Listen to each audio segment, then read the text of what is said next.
In 1650, Apache warriors storm a Spanish outpost in New Mexico, their stolen horses galloping so fast the ground shakes. They hit hard, loot, and vanish before the Spanish can fire a shot. Here's the kicker. Just 50 years earlier, these same Apache had never even seen a horse. Yet, by 1650, they're raiding across 500 miles, turning a foreign animal into a game changer. Horses had been extinct in North America for 10,000 years until the Spanish brought them in 1492. So how did Native Americans go from zero to expert riders in record time? And why did the Comanche outshine even the Apache as the true masters of the plains? So, we've got Apache warriors tearing through the desert on horseback by 1650, and Comanche riders redefining warfare just decades later. But let's hit pause and rewind way back to understand where horses even fit into Native American history. You might picture tribes like the Comanche or Sioux galloping across the Great Plains, hunting buffalo, bows drawn, feathers flying. That image feels timeless, right? Wrong. That whole horse culture we associate with Native Americans didn't exist before 1492. It's not some ancient tradition stretching back thousands of years. It's a story that kicks off when Europeans show up. Now, let's clear up something wild. Horses weren't always strangers to North America. A long time ago, around 10,000 years back, a creature called the Hagerman horse roamed the continent. Think of it as a zebra-like equine, not quite the sleek stallions we know today.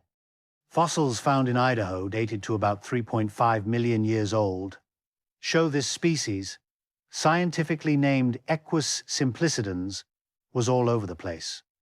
But by 8,000 BCE, these horses were gone, wiped out. Why? Scientists point to a brutal combo of climate change, with shifting grasslands and overhunting by early human populations. These folks, ancestors of modern Native Americans, were likely spearing Hagerman horses for dinner, not saddling them up for a ride. Here's the critical bit. There's zero evidence that anyone in North America domesticated those ancient horses. No archaeological finds, no oral traditions. Nothing suggests they were ridden or used like pack animals. The people back then were hunters, not riders.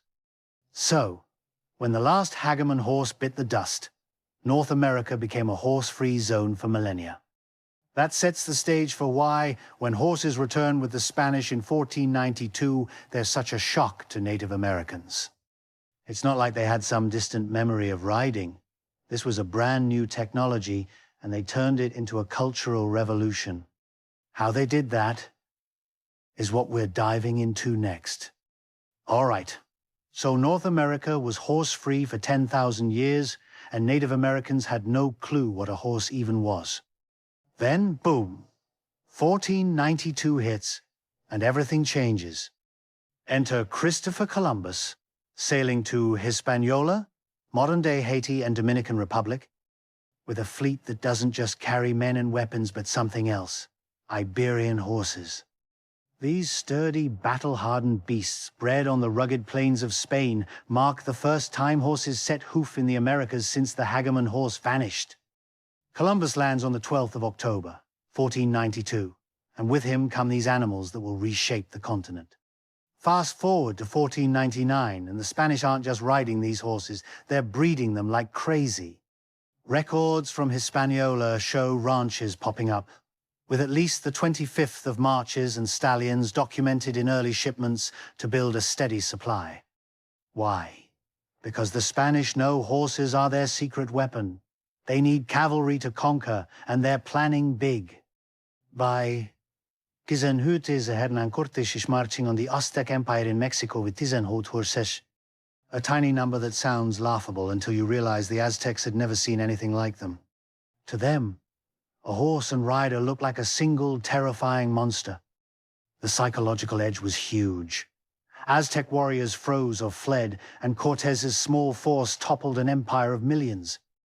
Same deal in 1532, when Francisco Pizarro takes on the Inca Empire in Peru. His 62 horsemen, part of a 168-man crew, charged through Incan ranks, sowing chaos. The Incas, with no concept of mounted warfare, crumble under the shock. The Spanish don't stop there. They push deeper into North America, bringing horses along. In 1538, Hernando de Soto lands in Florida with 237 horses, tramping through the southeast in a brutal quest for gold. By 1610, Juan de Oñate establishes Santa Fe in what's now New Mexico, a base for further expeditions. These horses aren't just for show. They're the backbone of Spanish conquest, carrying soldiers, supplies, and fear into every corner they reach. But here's where it gets interesting. The Spanish can't keep these horses locked down forever. Some escape, some are stolen, and soon, Native Americans start getting their hands on them. That's the spark for the next chapter of this story. So, the Spanish are charging across the Americas with their horses, steamrolling empires like the Aztecs and Incas, and setting up shop from Florida to Santa Fe by 1610. They're treating these animals like they're ace in the hole, and they're not about to share.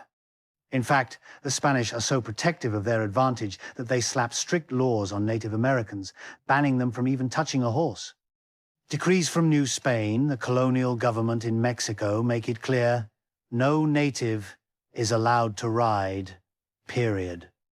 The reasoning? A mounted native could turn the tables, and the Spanish aren't risking that. These laws pop up as early as the 1540s, with punishments like fines or jail for any colonist caught teaching a native to ride. Now, let's zoom in on the Pueblo peoples, folks like the Zuni and Hopi living in what's now New Mexico and Arizona. They're named Pueblo by the Spanish because of their tight-knit adobe villages, some carved right into cliff faces, like the famous Mesa Verde. These communities see horses firsthand as Spanish expeditions roll through, starting with Francisco Vázquez de Coronado in 1540. But seeing isn't riding. The Pueblo are curious, sure, but those Spanish laws keep horses out of their hands.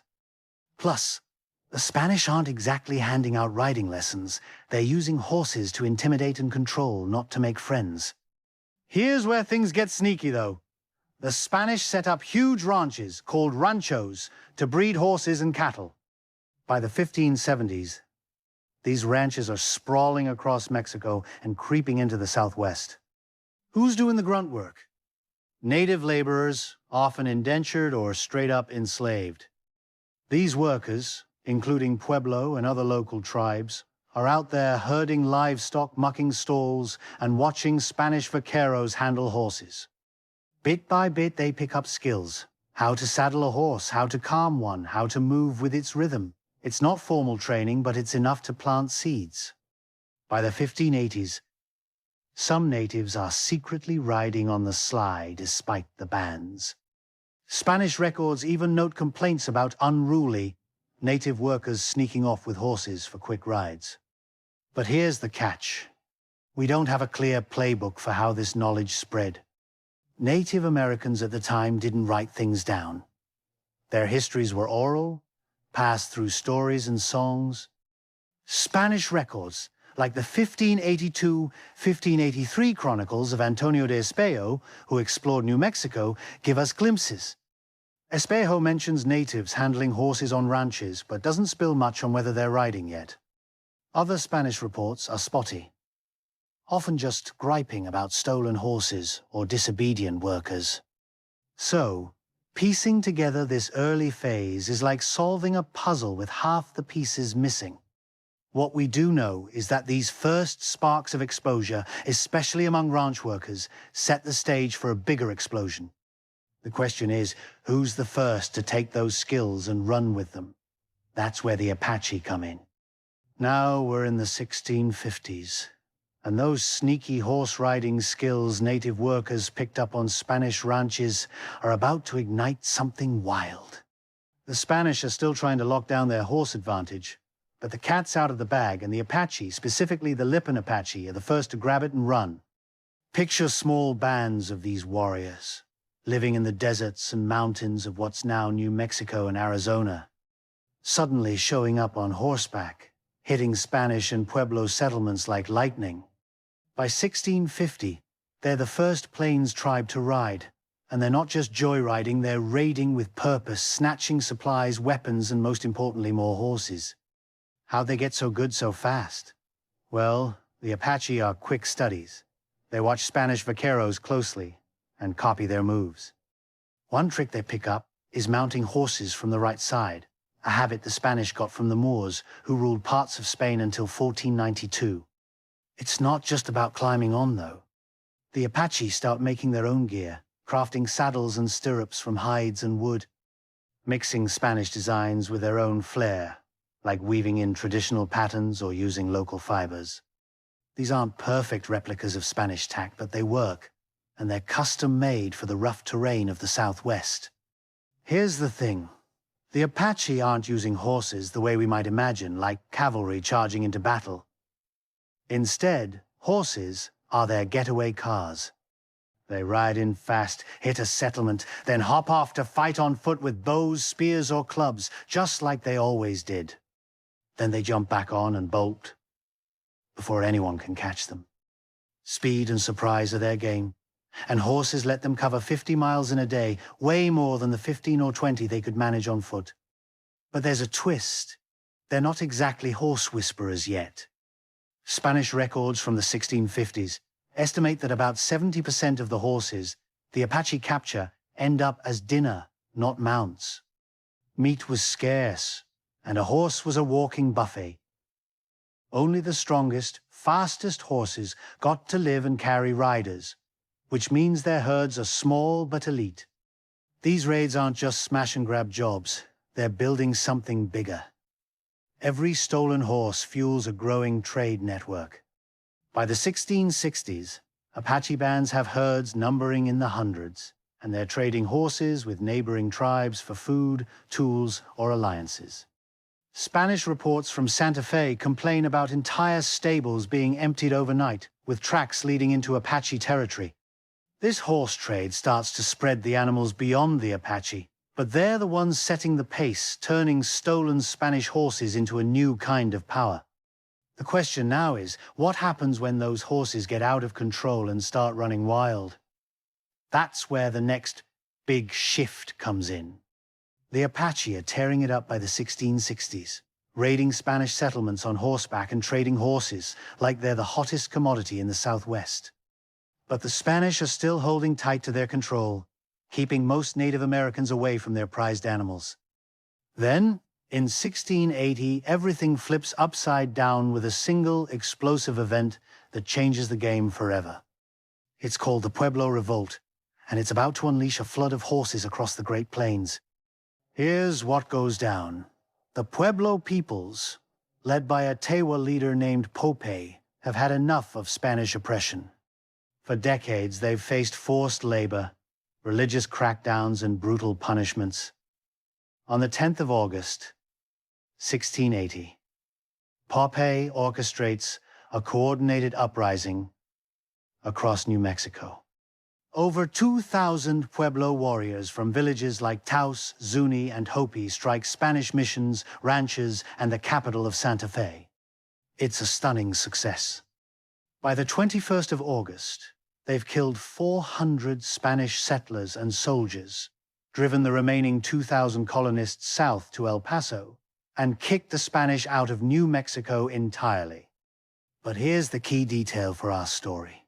When the Spanish flee, they leave behind thousands of horses, maybe as many as 5,000, according to some estimates. The Pueblo don't know how to ride or manage them, so these animals break free, scattering into the wild. These aren't just any horses. They're Iberian breeds, tough as nails, with bloodlines tracing back to the steppes of Eurasia and mixed with Arabian stock brought to Spain by the Moors in the 8th century. They're built for wide open spaces, with strong legs for long runs and a knack for surviving on sparse grass. The Great Plains, stretching from Texas to Canada, are like their ancestral home, flat and grassy, perfect for roaming. By 1700, these runaway horses, now called mustangs, have exploded in number. Spanish chroniclers and later traders estimate tens of thousands, maybe 50,000 or more, galloping across the plains. They're breeding fast, forming wild herds that dodge predators and thrive in the open. Now, here's where it gets exciting. These mustangs don't just stay wild, they become a goldmine for Native American tribes. The Pueblo, Apache, and others start capturing them, either by corralling herds in canyons or luring them with food. But the real magic happens through trade. Native American trade networks, which have been moving goods like turquoise, shells, and obsidian for centuries, stretch from Mexico to the northern plains. By the 1690s, horses are flowing along these routes, traded for furs, pottery, or weapons. A single horse might pass through 3 or 4 tribes, from the Apache in Arizona to the Pawnee in Nebraska, in just a couple of years. This trade supercharges the spread, setting the stage for tribes like the Comanche to take horse culture to a whole new level. That's what's coming next. With mustangs running wild across the Great Plains after the Pueblo Revolt of 1680, the stage is set for a tribe to take horse culture and crank it up to 11. Enter the Comanche, a group that starts as an offshoot of the Shoshone living in the rugged mountains of Wyoming. Around 1680, right as those feral horse herds are spreading, the Comanche get their hands on horses, probably through trades with the Apache or by lassoing mustangs themselves. This isn't just a small pickup. It's the beginning of a transformation that makes them legends of the plains. By 1705, the Comanche aren't just riding, they're dominating. They've pushed south into Texas, outmaneuvering rivals and raiding across what's now Oklahoma, New Mexico, and northern Mexico. What sets them apart is their jaw-dropping skill in mounted warfare. Picture a Comanche warrior at full gallop, leaning off the side of his horse, body parallel to the ground, one heel hooked over the horse's back for balance. He's firing arrows with deadly accuracy, using the horse as a shield. This isn't some movie stunt.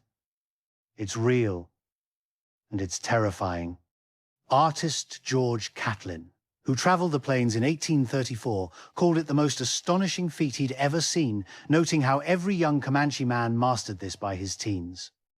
They'd ride at 30 miles an hour, wielding a bow, a shield, and sometimes a 14-foot lance, all while dodging enemy fire. This tactic let them hit and vanish, leaving enemies stunned. The Comanche don't just ride well. They build an empire on horsepower. Their herds grow massive, with some estimates saying a single warrior could own up to 250 horses by the 1750s. A typical band of 200 people might control 2,000 horses, swapping them out to keep them fresh during raids. This gives them insane mobility, covering 1,000 miles in a single campaign from the Arkansas River to deep into Mexico. They're not just fighting, they're reshaping the southern plains. They push out rivals like the Apache and Tonkawa, control trade routes, and raid Spanish settlements for more horses, weapons, and captives. By the mid-18th century, the Comanche are the undisputed lords of the region, with Spanish records calling them the most powerful nation in the Southwest. Their horse culture isn't just about war. It's a way of life, with status tied to herd size and young men proving themselves by stealing horses from enemies. But how does this horse fever spread to other tribes? That's where the story gets even bigger. The Comanche are ruling the southern plains by 1705, their horse herds and warrior skills making them untouchable. But they're not the only ones catching the horse bug. Thanks to those wild mustangs from the Pueblo Revolt and the trade networks buzzing with stolen and bartered horses, the horse revolution is spreading like wildfire across the Great Plains. By 1700, it's not just a few tribes riding. It's a full-blown cultural shift, from Texas to Canada, transforming how plains tribes live, hunt, and fight. Let's start in the South. By 1700, tribes across Texas are all in on horses. The Navajo, known for their weaving and desert strongholds, are riding to manage sheep and raid rivals. The Tonkawa, a smaller group in central Texas, use horses to hunt and skirmish, though they're often squeezed by bigger players like the Comanche. Even the Caddo, who live in forested areas along the Red River, are mounted, using horses to trade and defend their villages. But this isn't new for everyone. The Pawnee, up in Nebraska, were already riding by 1680, likely snagging horses through trade with the Apache or capturing mustangs. Spanish reports from the 1680s mention Pawnee scouts on horseback covering 200 miles in days to warn of raids. That's how fast this spreads. In just 20 years, horses go from a rarity to a must-have. Now, let's head north. By 1720, the Lakota Sioux, originally from the woodlands of Minnesota, are pushing onto the plains and getting their hands on horses. They likely trade with the Pawnee or steal from rivals, and soon they're mastering the art of mounted buffalo hunting. By 1750, this horse craze reaches tribes in what's now Canada, like the Cree and Blackfeet. The Cree, trading with French fur traders, are hunting buffalo on horseback, covering 500 miles in seasonal migrations from Saskatchewan to Montana. One Cree band could take down 200 buffalo in a single chase, feeding hundreds for weeks, something impossible without horses. This isn't just about food. Horses let tribes follow buffalo herds across massive ranges, turning nomadic life into a high-speed operation. But here's where it gets gritty. Horses aren't just handed out. They're fought for. Horse raiding becomes a way of life, a cultural badge of honor. By the 1720s, the Comanche and Apache are clashing hard, each trying to steal the other's herds. A single raid could net 50 horses, enough to boost a band's wealth and status. Young warriors prove themselves by sneaking into enemy camps at night, cutting tethers and galloping off. Spanish records from 1723 describe Comanche raids on Apache villages, leaving them horseless and humiliated. It's not just about numbers, it's about power. A tribe without horses is a sitting duck. This raiding culture fuels constant conflict, but also spreads horses faster, as every stolen animal ends up in new hands. So, how does this play out for tribes like the Blackfeet, caught in the crossfire of these horse wars? That's where the story heads next. By 1700, horses are everywhere on the plains, with tribes like the Comanche, Navajo, and Cree riding hard and raiding harder. The southern and central plains are a whirlwind of hooves and arrows, but up north, in the rugged lands of Montana, Wyoming, and Alberta, the Blackfeet are about to join the party. They're a powerful tribe, known for their tight-knit bands and deep connection to the buffalo, but they're late to the horse game. That changes fast, and it's a wild story of survival, theft, and transformation that shows just how quickly horses rewrote life on the northern plains. Before horses, the Blackfeet are in what they call the dog days. Picture this. Their camps are on the move, but instead of trucks or wagons, they're using dogs to haul their gear. These tough little canines drag travois wooden frames loaded with tippy hides, food, and tools across the grasslands. A strong dog can carry maybe 50 pounds, enough for a small family's essentials, but it's slow, maybe 10 miles a day. The Blackfeet are skilled hunters, tracking buffalo on foot with bows and spears, but they're limited by how far they can chase or carry meat back. That's their world until 1730, when everything gets turned upside down.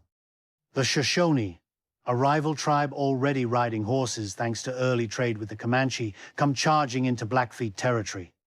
Blackfeet elders later described them as riding big dogs, a perfect snapshot of how alien horses seem at first. The Shoshone's mounted attack is a rout faster, stronger, and hitting harder than anything the Blackfeet can handle on foot. It's a wake-up call, and the Blackfeet aren't about to stay down. Here's where the story gets epic. Straight from Blackfeet oral traditions recorded by British explorer David Thompson in 1787. Thompson, who lived with the Blackfeet for months, wrote down what elders told him about that 1730 attack. They didn't just lick their wounds, they got smart. The Blackfeet turned to their allies, the Cree and Assiniboine, tribes already trading with French fur traders and packing some serious firepower, literally. The Cree have muskets, maybe 10 men with them, which are rare but deadly in 1730. Together they form a war band, track the Shoshone, and strike back. In a nighttime raid, they steal dozens of horses, slipping past guards and cutting tethers under moonlight. It's a high-stakes heist, and it works. Those stolen horses are the Blackfeet's ticket into the horse age. By 1735, they're not just riding, they're training, breeding, and building herds. Learning fast from watching their allies and experimenting with mustangs snagged from the wild. By the 1740s, the Blackfeet are a mounted powerhouse, and they're playing for keeps. They're not just hunting buffalo, now covering 300 miles in a season to track herds. They're waging war on horseback against rivals like the Sioux and Crow. Their raids are brutal and strategic. One favorite tactic? Sneak into enemy territory and set fire to the grasslands where buffalo graze, starving out rivals by torching their food supply. A single raid in 1745, described in later Blackfeet stories, saw them burn 50 miles of crow hunting grounds, forcing the crow to scatter. Horse raids are just as fierce, with young warriors stealing 20 to 30 horses in a single night to boost their status and weaken enemies.